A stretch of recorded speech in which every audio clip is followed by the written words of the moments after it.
Hello and welcome to another edition of Jamie's Take, where I go over some of the latest for you in New York City, Manhattan rental and sales market.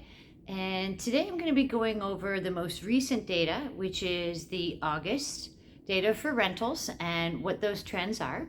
I predicted in one of my previous videos that we had hoped to plateau with a median of 4250, which we saw for the months of June and July.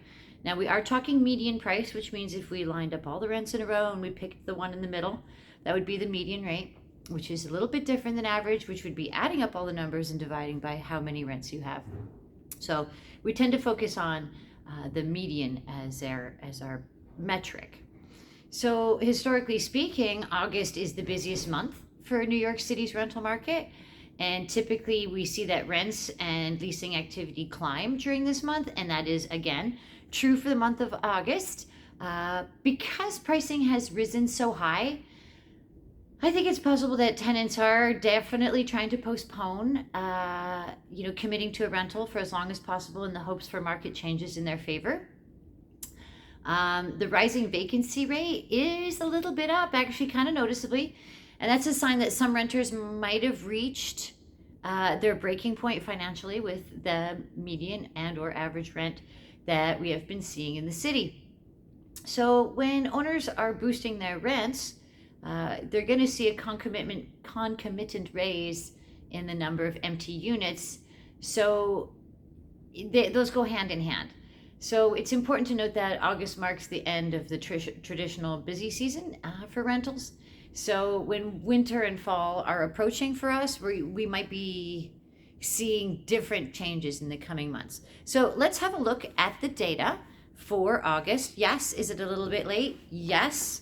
I wanted to comment also that some of the local media are presenting that the average rent has actually dropped. And I'm going to address this. And that's a different metric, like I said before, than the median. So let's look at the data.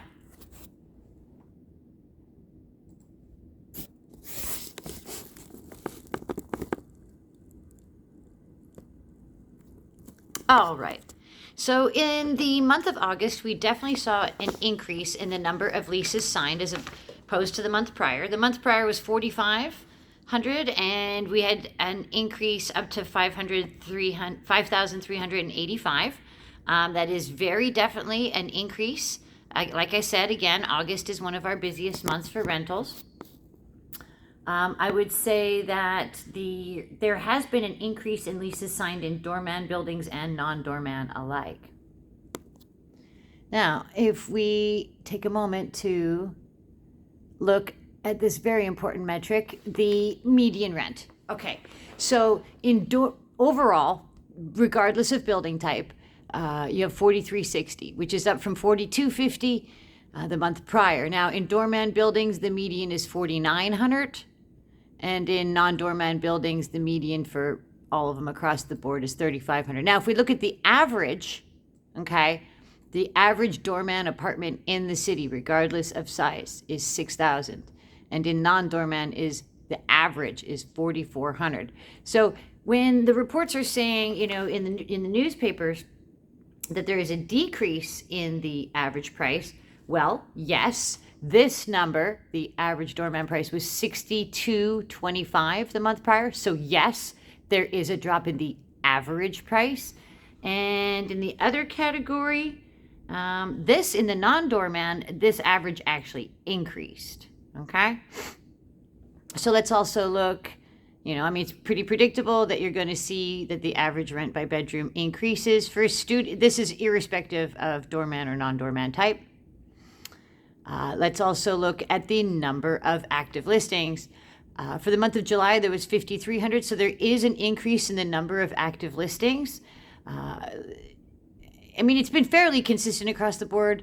It's pretty hard to imagine that only 5,300 or 5,700 leases, active listings are available. Visible vacancy increased from 2.09 to 2.2% available. Once again, when you look out a window, you see 100 apartments, there's approximately 2 of them. Let us hope that they're your price, your color, and your size. So it is an increase, all right? So that's a sign that either, For sure, more inventory is starting to come on the market. I'm definitely detecting that in my broker blasts. But I would also say that perhaps people are stepping back from some apartments and choosing a little more, in a risk-averse fashion, hence seeing visible vacancy going up. Days on market decreased from 85 to 80, but this is most important for, co-ops and condos. It's kind of a tough metric to work with. Now, leases signed by neighborhood. All right, we're seeing a big high here on the Upper East Side, right, which has typically been the bastion of larger square footage and lower price, quieter neighborhood, average rent by neighborhood. I mean, this is insane. This is insane. The average rent for Soho Tribeca is 10G. All right, here for Greenwich Village, we've got 62. Right, these are new records. Every one of them with an asterisk is a new record for the average rent by neighborhood. So when I have people asking me for something for $2,000 in Soho, I just don't know what to do other than help you adjust expectations and still try to find what's going to be great for you. So, the vacancy by neighborhood is also very interesting, and I would suggest that if you are looking for an apartment and you're looking for any flexibility in price or anything like that, go in Midtown East, Midtown West. Murray Hill is pretty good, Chelsea's pretty good, and the East Village.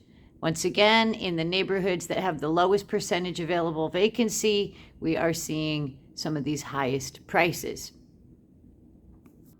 If you are looking for an apartment and you need help with that, you need advice, you have questions about any sort of aspect, be it guarantorship, do reach out and talk to me today. I would love to interact with you and help you solve your problems, whether you rent with me or not. I want to be that person that helps people get along in this world. And in its very difficult market, any little piece of advice could be helpful. So do reach out. I would love to see your comments and questions below. And as always, like and subscribe.